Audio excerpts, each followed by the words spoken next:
Good day, everyone. This week we're going to learn about ODE, ordinary differentiation equations. So,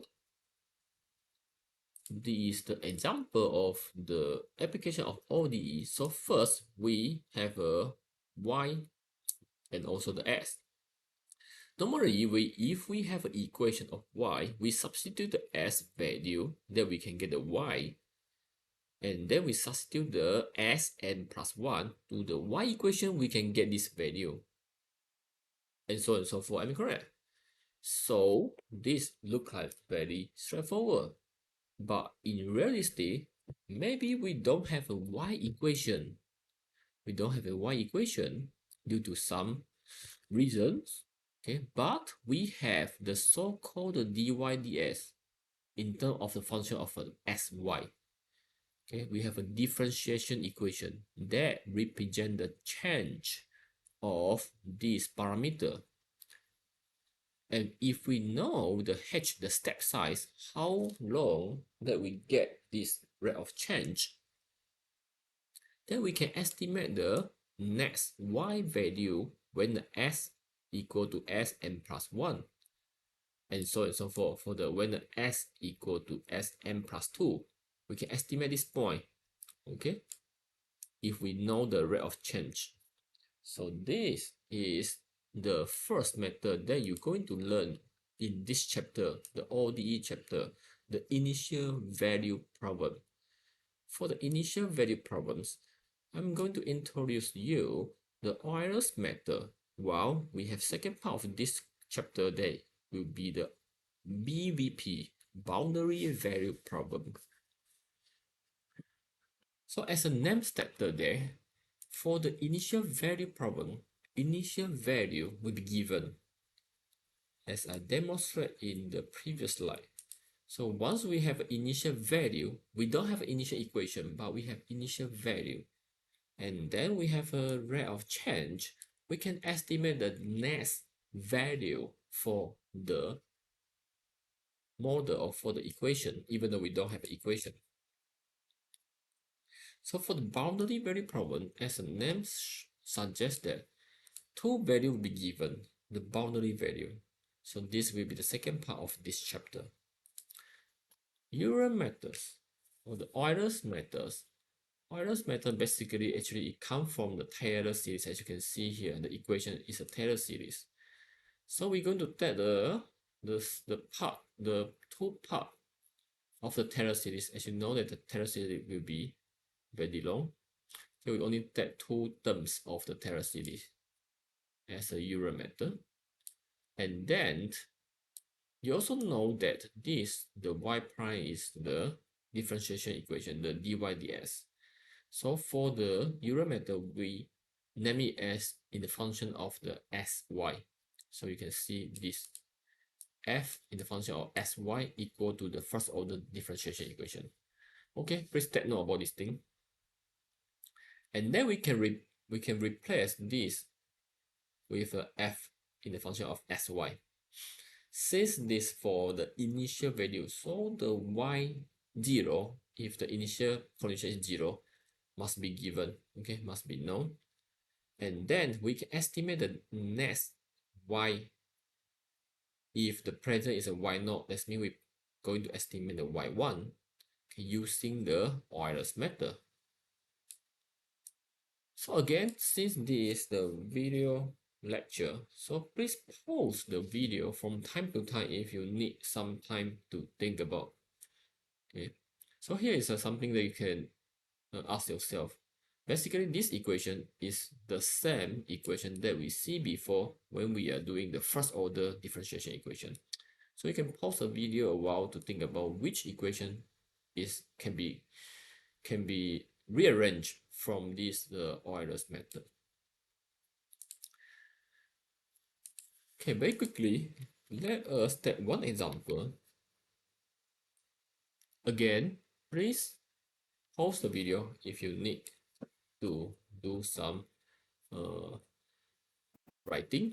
Okay, so this is a typical equation. Solve the IVP, initial value problem. So given one equation. So this equation, as you can see, that is a dy ds. okay, equal to s squared bracket 1 minus the 3y.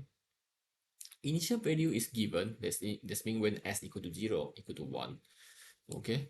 And then it also tells us that the range for the s is from the 0 to 0 0.5 with a step size of 0 0.1. So this is our step size, the h, okay, using the Euler's method. Okay, and then the exact solution also given in this case, but not always. Okay, say it's given, that means normally you will be asked to find the absolute errors. Okay, so the first step is we want to find our function of the f s y. Okay, so this is our step one. So since this equation is very straightforward, the dy ds equal to the equation is given.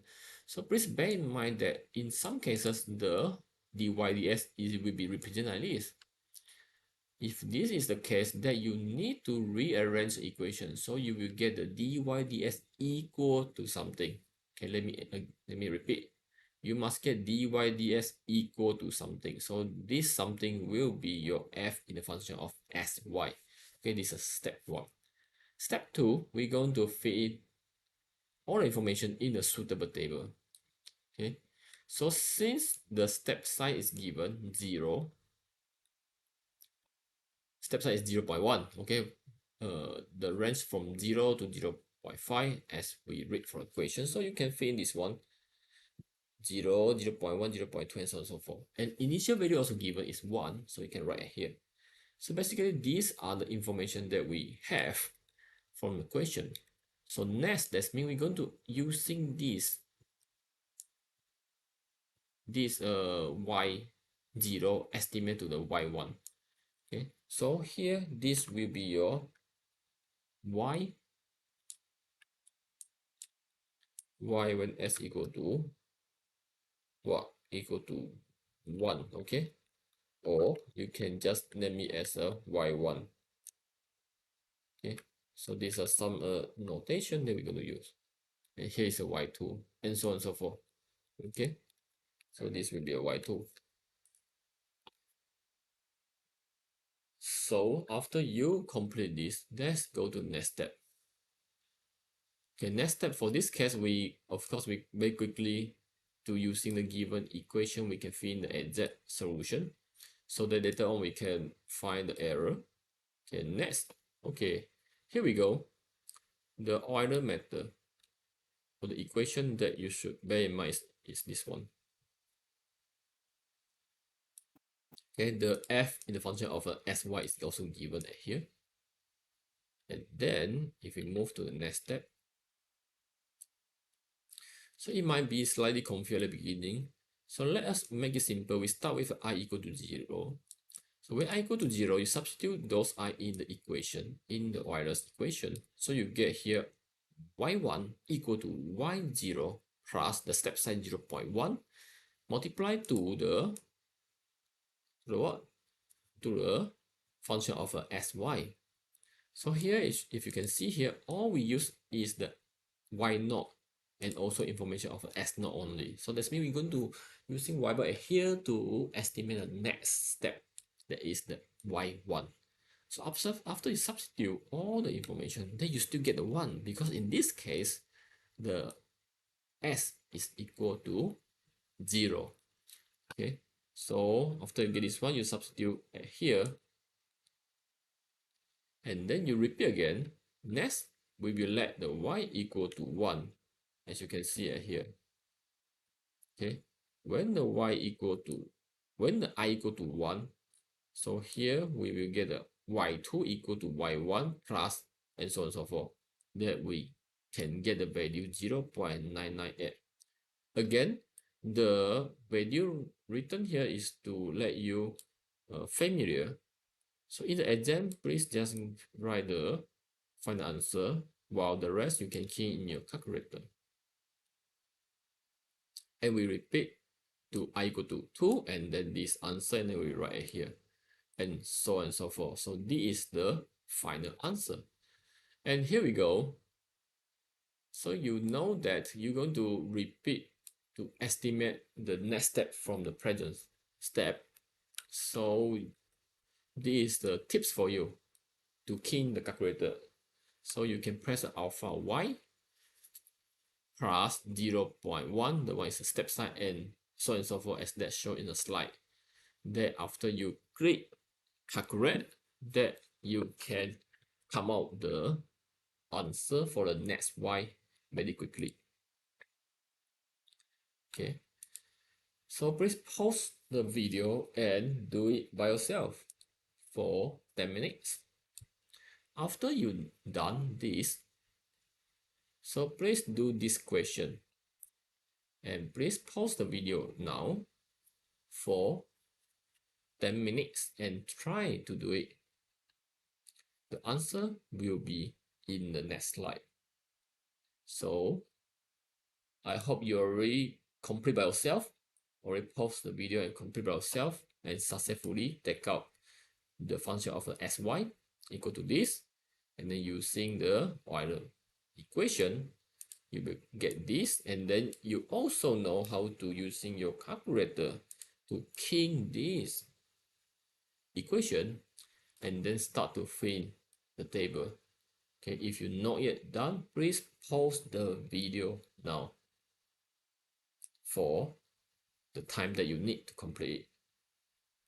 After you already complete, you should get the answer as you can see at here. Okay, so okay, this I think that's all for the initial value problem. For the next video, we're going to using the RL circuit as an example.